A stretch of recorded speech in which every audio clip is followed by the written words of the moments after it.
नमस्कार दोस्तों, आप सबका स्वागत है मेरे YouTube चैनल में। आज मैं आपको एक ऐसी बात बताने वाली हूँ जिसको सुनकर आप लोग भी सोचेंगे कि जो ये केस कर जाती है ना लड़कियाँ, वो भी नॉर्मली दिखती हैं। हमारे आस सच्ची घटना पर आधारित है ये बात, कोई मजाक नहीं है। और ये लड़कियाँ भी हमारे जैसी ही दिखती, हमारी बहू बेटियों जैसी ही दिखती, हमारे जैसे ही नॉर्मल परिवार में रहती हैं, लेकिन पता नहीं इनके अंदर हिम्मत कहाँ से आ जाती है कि ये सब कर गुजरती है। मेरी तो समझ में बात नहीं आती। देखो, चाहे आजकल की हो चाहे पहले हो, पहले भी ऐसे केस होते थे। आजकल सोशल मीडिया की वजह से ये केस जल्दी मतलब वायरल हो जाते हैं तो पता चल जाता है, लेकिन बातें पहले भी होती थी। तो मेरे ही जान पहचान के में है, ये एकदम सच्ची घटना है, 100% एकदम करोड़पति परिवार, करोड़ों में खेलने वाला। मतलब मायके की तरफ से भी वो करोड़पति थी और यहाँ ससुराल में भी आई तो भी वो करोड़पति परिवार में आई और इकलौते लाडलों के आई नहीं। और हमारे जान पहचान में ही ऐसा केस था जिसने वो लड़की दिखने में तो मैं तो उससे एक बार ही मिली थी, एक बार ही देखा था। वो कहीं शादी में आई हुई थी, तो जब किसी ने कहा कि ये फलाने की बहू है, मैं कहा हाँ भाई चलो लड़की तो अच्छी है, चलो बढ़िया है, मिलने जुलने में सब कुछ में अच्छी थी।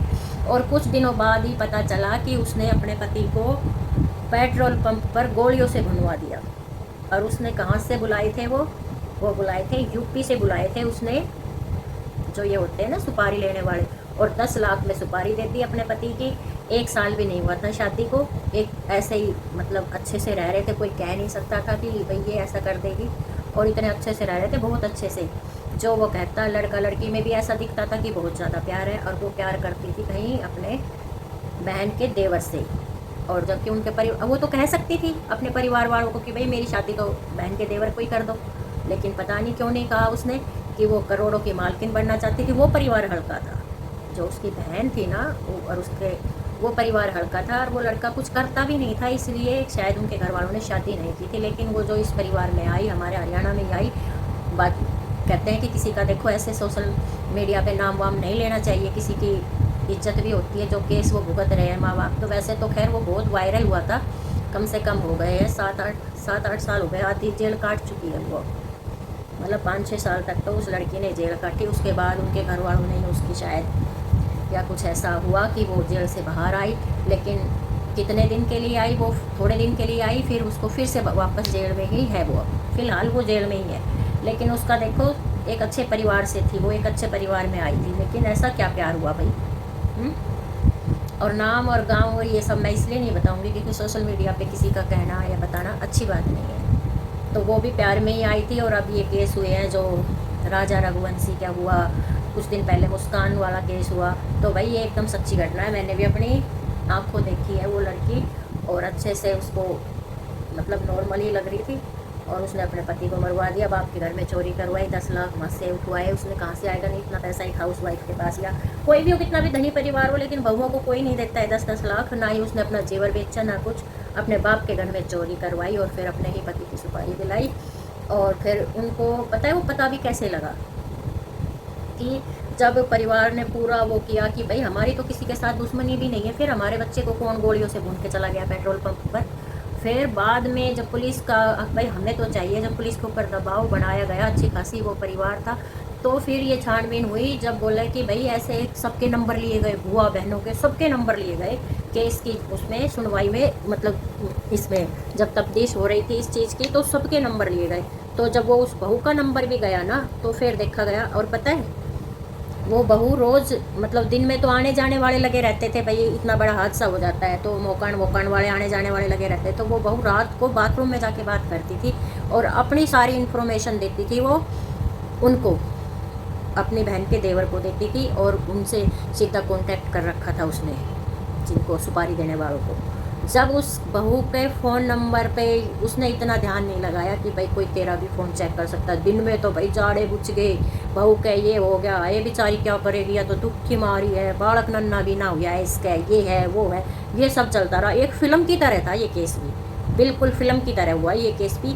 और फिर क्या हुआ कि उसने जैसे ही ये पुलिस को थोड़ा सा, जब पुलिस गहराई तक गई, उनसे पता किया जिनसे बात करती थी, वो यूपी में जाके पकड़े गए। यूपी में जाके पकड़े गए तो उन्होंने जब बताया, उन नंबर वालों का पता लगाया कि ये तो इनके रिकॉर्ड तो क्रिमिनल है, ये क्रिमिनल से ये बहू क्यों बात करती है इनकी, ऐसे करके फिर उनको पकड़ा। उन्होंने बताया कि ऐसे ऐसे हमें पैसे मिले और हमें सुपारी दी गई, वो भी पकड़े गए, फिर ये देवर भी पकड़ा गया, फिर ये बहू भी पकड़ी गई और आज जेल की चक्की काट रही है। वो जेल काट रही है, जेल में चक्की पीस रही है।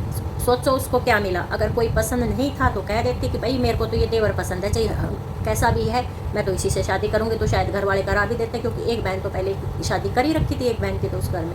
तो आप सोचो कि कहाँ तक ये बातें बिगड़ी और अब जेल काट रही है। क्या मिल गया उसको? नहीं। और ऐसे ही लड़कों के भी बहुत केस होते हैं। तो मैं तो यही कहूँगी कि भाई ये ज़बरदस्ती की शादियाँ नहीं होनी चाहिए, जो जहाँ करना चाहे कर लो भाई, चाहे माँ बाप साथ दो मत दो, उनको उनके हाल पे छोड़ दो। क्यों?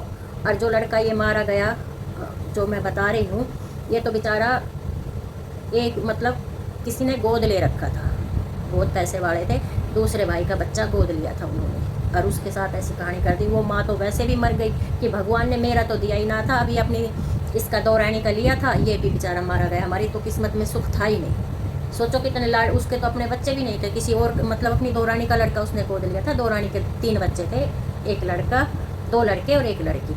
तो उसने वो गोद ले लिया जिठानी ने, और वो बहू का ऐसा ब्याह किया और ऐसी शादी करी, ऐसी लक्ष्मी लाई घर में, उसका तो घर ही बर्बाद कर दिया। अगर दोस्तों आपको मेरी ये बात जरा सी भी अच्छी लगी हो ना, तो अपने मान लो आस पास कहीं भी कोई भी रिश्ता देखने जा रहे हो तो भाई ये चीज़ें ज़रूर देख लेना।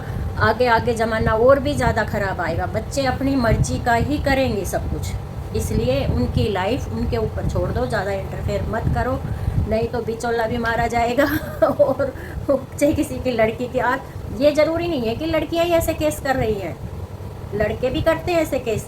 लड़कियां पहले नहीं करती थी, डरती थी या कुछ भी था, पहले नहीं करती थी, लेकिन अब लड़कियां भी करने लगी। अब वो सोनम ने भी देखो कितना बड़ा चक्रव्यूह रचा कि शिलोंग की पहाड़ियों में मार देंगे, घेर देंगे, कोई नहीं पूछेगा, कुछ दिन बाद ऐसे पागल की तरह सामने आ जाऊंगी तो कुछ नहीं होगा। लेकिन ऐसा हुआ ना उसके साथ। अब पुलिस भी, कोई कहते हैं ना कानून के हाथ बहुत लंबे होते हैं, तो वो सच में ही बहुत लंबे होते हैं। तो अब उसी की गलती उसी पर भारी पड़ गई ना, और एक माँ बाप, उनको तो इंसाफ मिलना चाहिए, उसका तो घर ही बर्बाद कर दिया बेचारे का। क्यों? वो तो शुक्र है भाई, और कोई इकलौता हो तो। अब ये मुस्कान वाला केस हुआ था पीछे से, क्या हाल हुआ था। तो भाई अब मैं तो माँ बाप से भी कह रही हूँ कि भाई अपने बच्चों का रिश्ता ज़बरदस्ती ना करें। अगर ज़बरदस्ती रिश्ते बंद हो जाएंगे तो ऐसे केस भी बंद हो जाएंगे, ये 100% सच बात है। क्योंकि रिश्ते, माँ बाप तो अपना भला देखते हैं, लेकिन आजकल बच्चे उससे भी ज़्यादा भला अपने बराबर किसी को समझते ही नहीं है। तो इसलिए ये सब ठीक नहीं है, समझे? तो अब आप खुद समझदार हो। अगर आप भी आपके घर में भी लड़का लड़की शादी लायक हैं तो उनके फ़ोन चेक करो, उनका बैकग्राउंड चेक करो, मतलब कि भाई बच्चा कहाँ कहाँ बात करता है, कैसे क्या है, किस फ़ोन पे ज़्यादा बातें होती हैं। तो अपनी लड़की से भी मन की पूछो और लड़के से भी पूछो, उसके बाद ही उनके रिश्ते तय करो, यही सही है। कम से कम वो जिंदा तो रहेंगे नहीं। चलो, अगर आपको मेरी बात ज़रा सी भी अच्छी लगी हो तो प्लीज़ लाइक, शेयर और कमेंट ज़रूर करना। नमस्कार।